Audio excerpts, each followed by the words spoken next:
I'm about to save you years of pain as a real estate investor. I can guarantee that you are or you're about to hire the wrong contractors, write the wrong scopes of work, buy the wrong houses, and buy them from the wrong places. And I know because I've been investing in real estate for 15 years. I've also been a general contractor for other investors, and we've all made these mistakes. And in fact, in the 15 years, I probably made 80% of my wealth in the past 5 years because I've spent the first decade making all of these mistakes, and I want to make sure that you don't. So there's four things: contractors, scopes of work, houses, and the marketing or market that you're buying them from. So let's get right into contractors.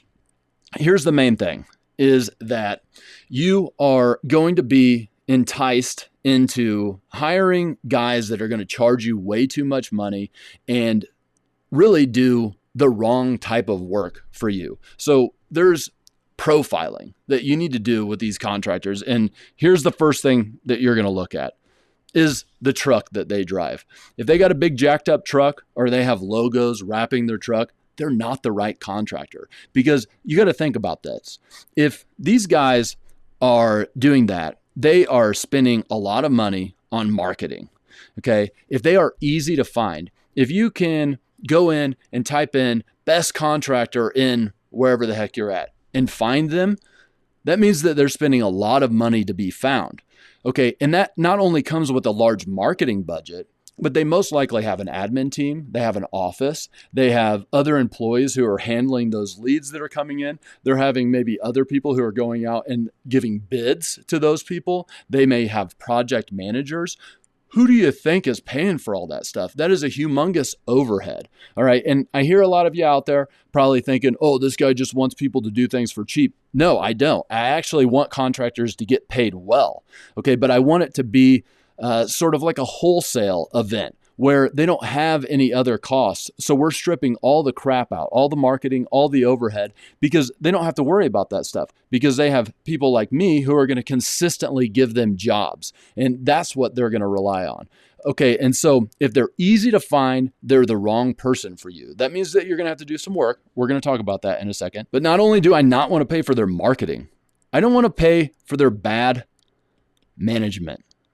All right. And take it from me, because I have owned a handyman company. I have a mechanical, electrical, plumbing company as well. And managing these guys is very, very difficult. And I would like to consider myself good at that. And I have failed miserably, okay, because it's just really difficult. So I don't want to rely on that from somebody who is most likely a blue collar guy that got into this business because they want to work with their hands. They don't want to do this white collar crap. And some people are forced into it. But once again, I don't want to rely on that. So what I'm looking for is the kind of guy that is either a one-man crew, not ideal. I would like them to have a couple guys that work with them, but they actually go to the job site with them and work and manage them while they're there. All right. Because it is rare to find the type of person that really has the skills. I'm telling you from being on job sites, there's usually one guy that knows what the heck they're doing, and everybody else is taking orders from that guy.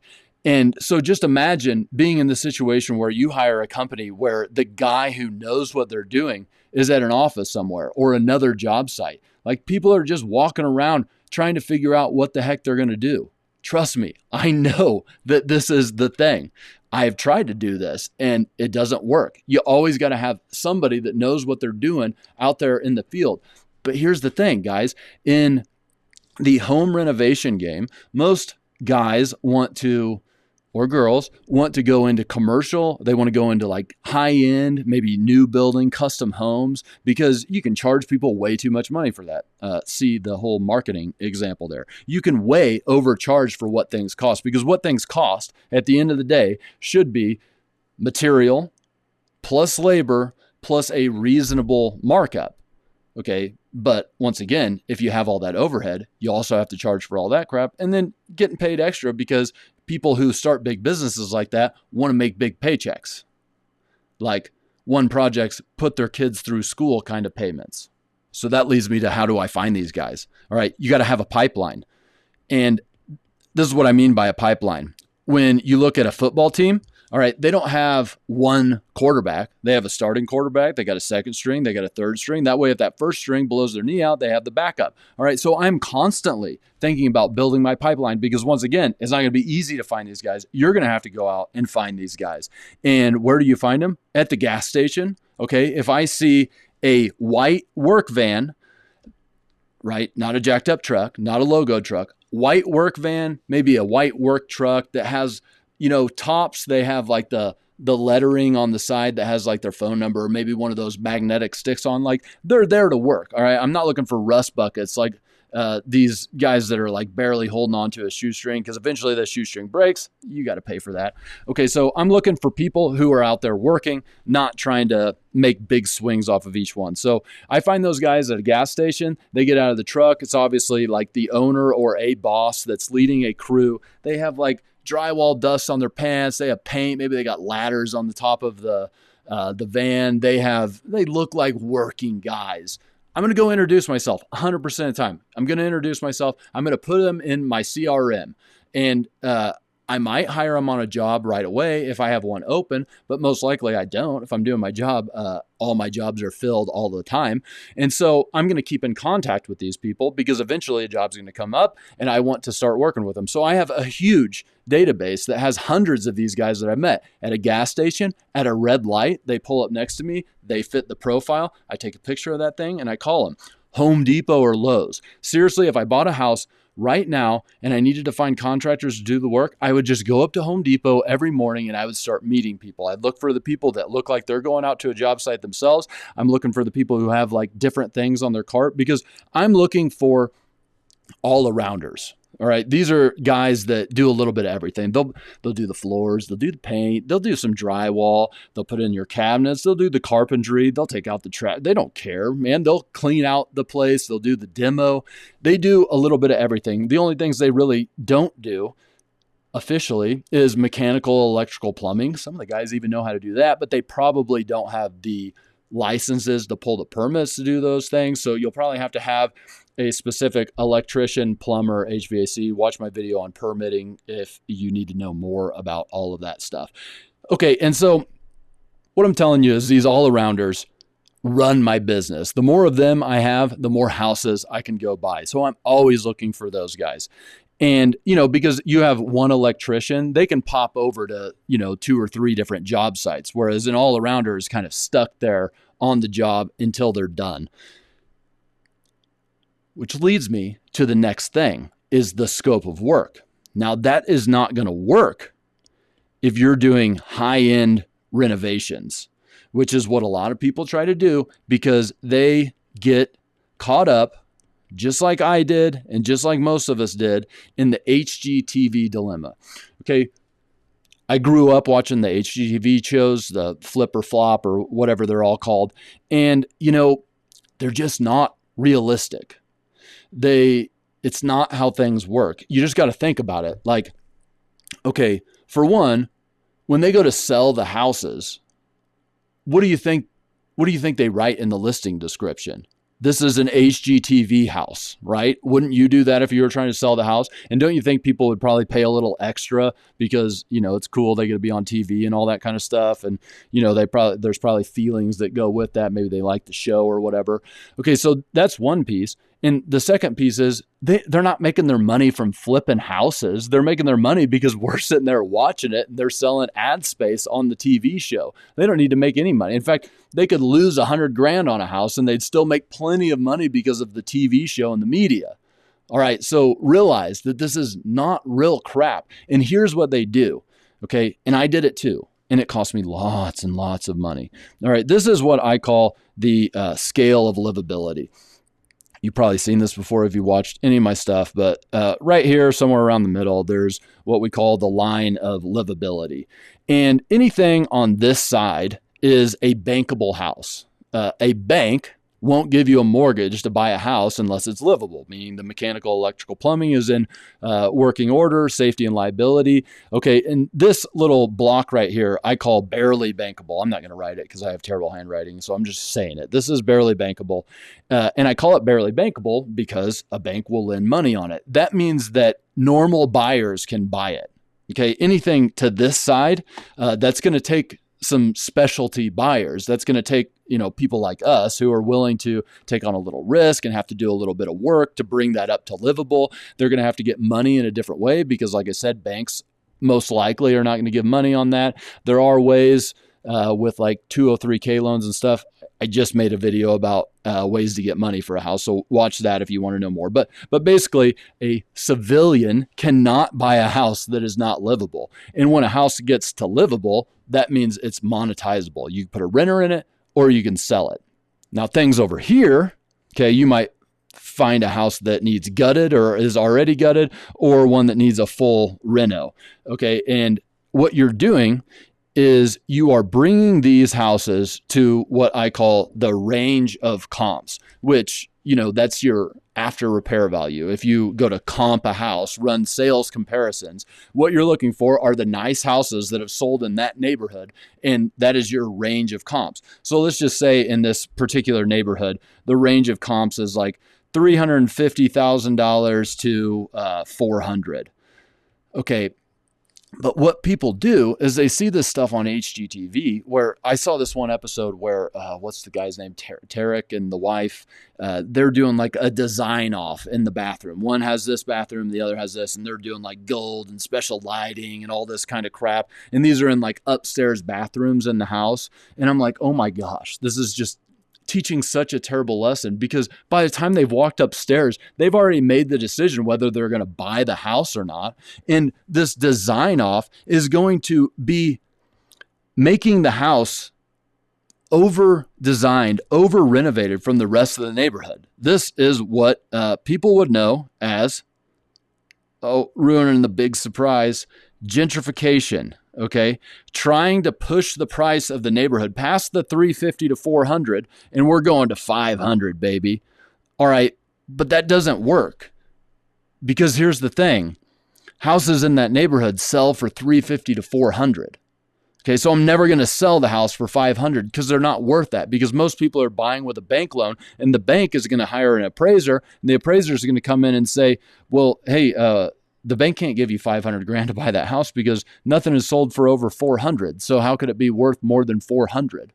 This is like if you're hungover and you go to some truck stop diner, just trying to like get some greasy ass food to soak up a hangover that you have. And you got like $20 in your pocket, going to get the omelet, the bacon, the pancakes, all the crap, and then the waitress comes out and she gives you this menu that's full of like these dainty meals that are $50 a plate and they're little tiny things. And you're like, well, I don't want that crap. So I got two choices. I'm either going to pick up and walk out and go to a different diner, i.e. go buy in a different neighborhood, or I got to talk to the boss here and he needs to sell me this $50 meal for $20 because that's all I came to this neighborhood with. So you get it, guys? You're going to look at what everything else in that neighborhood, you're going to define the neighborhood, and you're going to look at what everything else has sold for in that given neighborhood. You're going to look at what kind of countertops do they have? What kind of cabinets do they have? What kind of floors? Is it LVP or is it hardwood? Okay, most likely in that price point, it's LVP, and that's great. We're going to get to that. Okay, do they have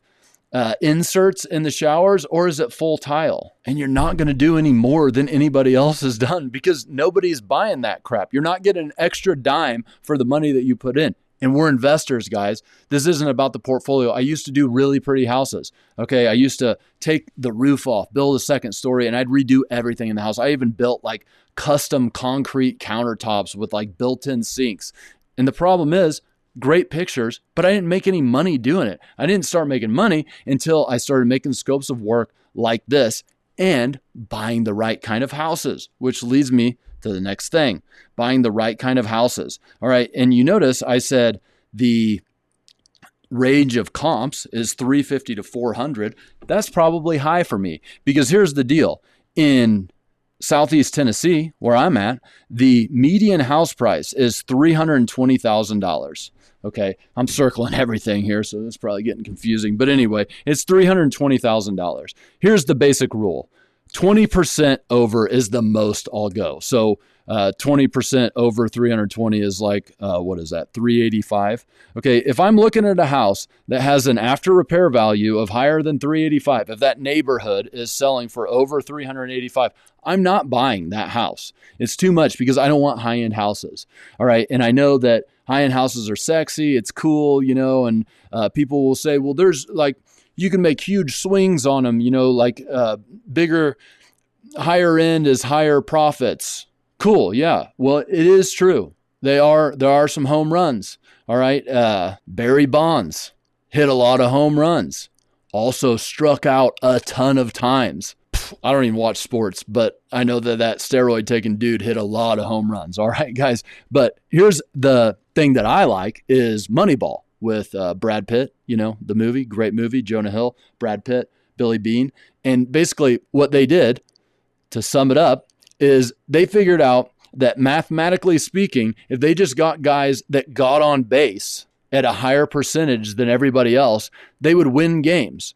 And that's the methodology that I take when I'm buying houses. I want base hits, baby. I'm not going for home runs because with a home run, I can strike out. Striking out takes me out of the game. And in business, guys, it's all about staying in the game long enough to build the skills, to be able to see around the corners, just stay afloat. Don't worry about these home runs, all right? Home runs are what have almost taken me out of the game. Literally lost over six figures on one single flip because I went for a home run. I over renovated it, scope of work, like an idiot. And, that neighborhood wasn't buying the gourmet dishes. So there you go. And not only that, the people who buy those houses, that's not the first time they bought a house. So they're a lot pickier. They think they know exactly what they want in a house and they will rip it the freak apart. Okay. It will be terrible on the inspection resolution.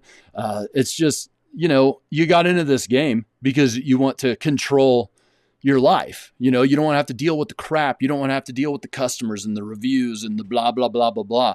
All right. Well, selling to like medium range, like they're not looking at things with a magnifying glass. I'm not saying you're cutting corners. I'm saying like perfection doesn't matter there. Okay. And perfection brings another problem is, remember when we talked about contractors and the all-arounder, the guy that could do a little bit of everything? Well, the reality is they're like not great at anything, but they're good enough in the median price range. But you start getting into high end and you can't hire these all-arounders anymore. You have to hire a specialty cabinet guy. You have to go to a specialty countertop place. You have to get specialty tile guys because you can't just do some large format tiles on the wall in a brick pattern. You have to do like special mosaic tiles or like the glossy tiles. And there's like, what's the word I'm looking for? Basically, if you don't do those perfect, like if it's not perfectly on the wall, you can see it looks all wonky and you can see it from a distance. So you got to hire the high-end guy to do those things. You got to have the special corner beads. You got to have the high-end shower doors. You got to have all the things that people expect in these high-end homes. And to do that, you need the high-end contractors to do it. Specialty contractors come with specialty prices. Not only that, but so many more touches. Instead of the 1 to maybe 5 contractors that I need for a job, for a project, I have to hire 12 different ones. So when I used to do that, I'd have to wake up at and I had a chart.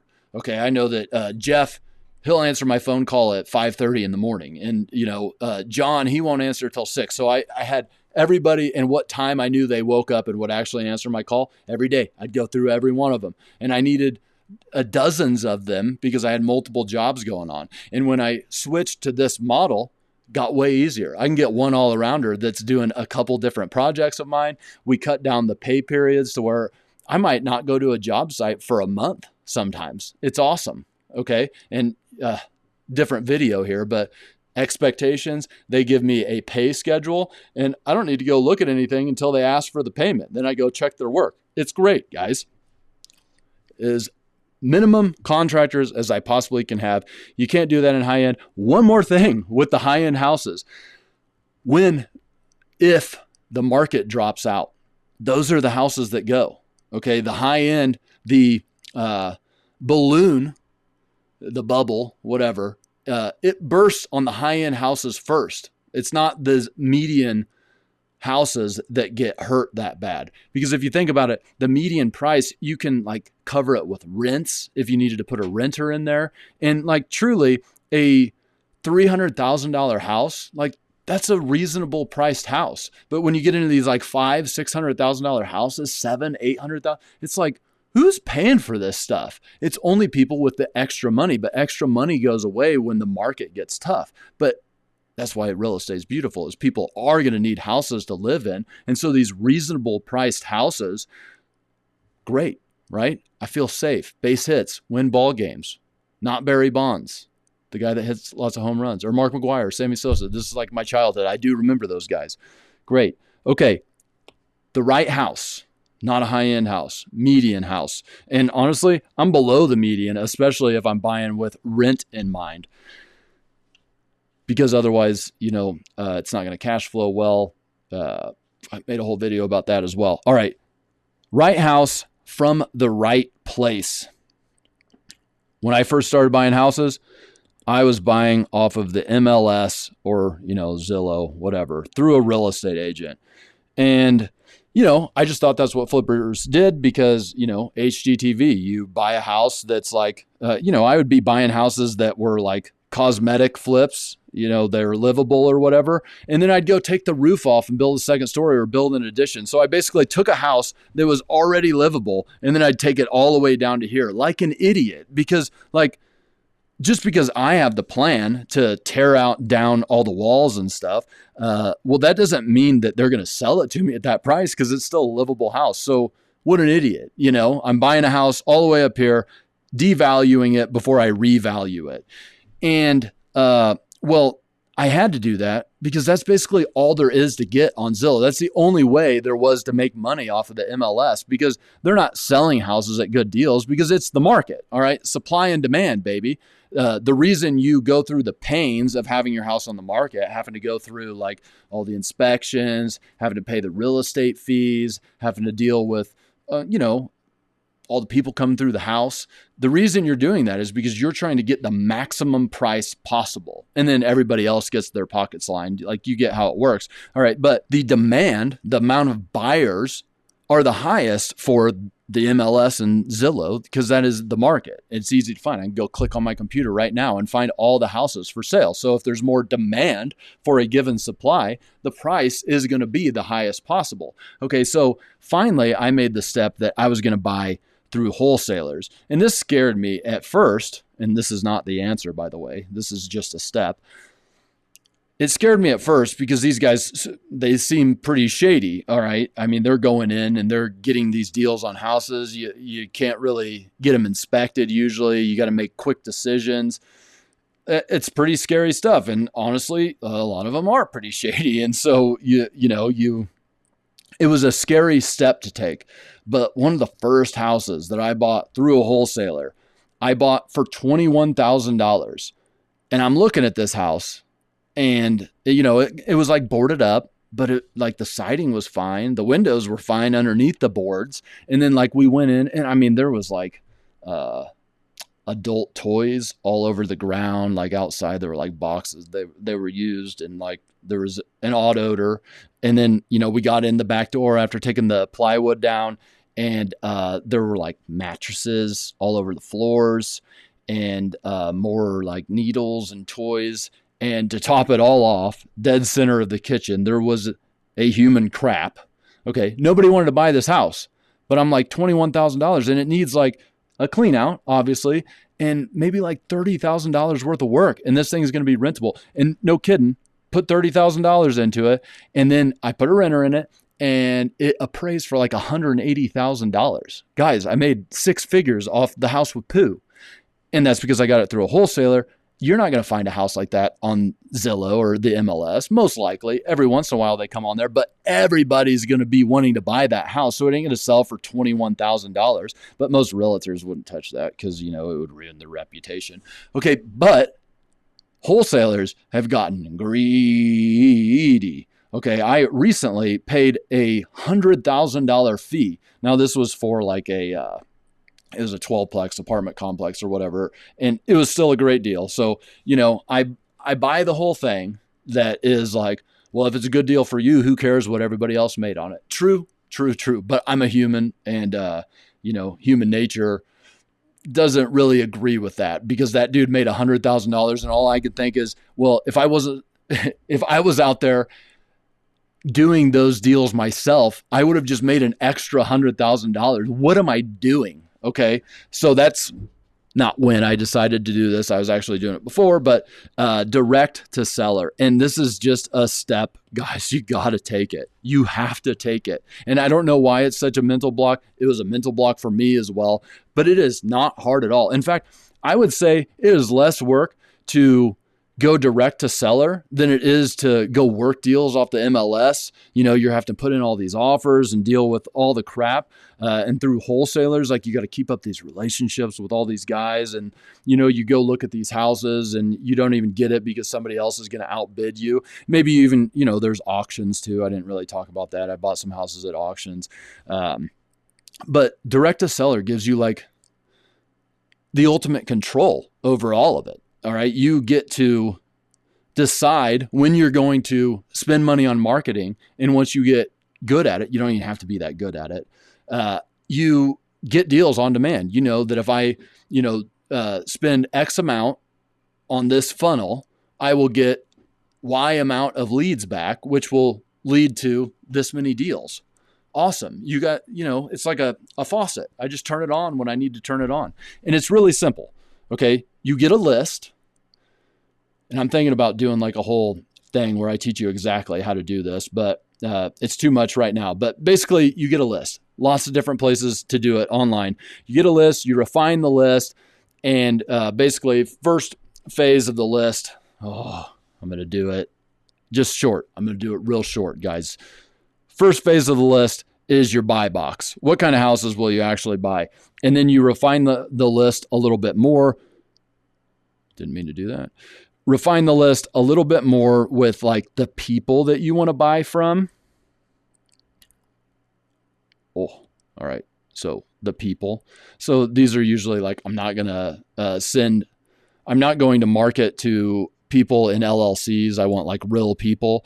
I'm going to market to people who own less than 3 houses, for instance. I'm going to market to people who haven't bought a house for the last 5 years, things like that. And then the third refinement is pain. Okay. I'm going to find people who have like tax delinquencies, fire damage on their house, their water's been shut off. Maybe it's people who live out of the area but own a house here, and maybe that house is vacant. That's a pain point. Lots of different pain points that I put. And, then you make a list with all these people, and then you start marketing to them. And you'd market to them either, if you don't have much money, you might cold call them. Cold calling sucks, but it is effective. And there's lots of rules about how you can legally cold call. So don't just get a dialer and start doing this stuff, guys. There's legality to it. Not going to get into that. Or my favorite is mail, because yes, it costs some money, but let's just say I have 3,000 people on this list. Okay, I just every month send them mail, and some are going to call me every month, and it's that easy. The list is made.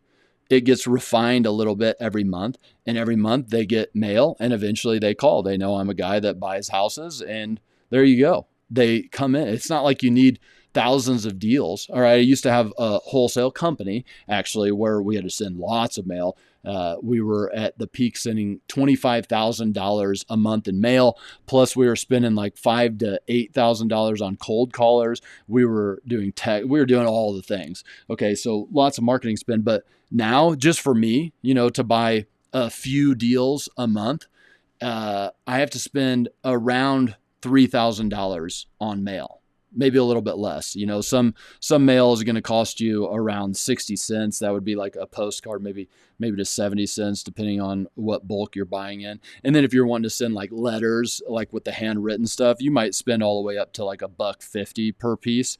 But anyway, about $1 per. So you're spending $3,000 a month, getting a deal to 3 deals.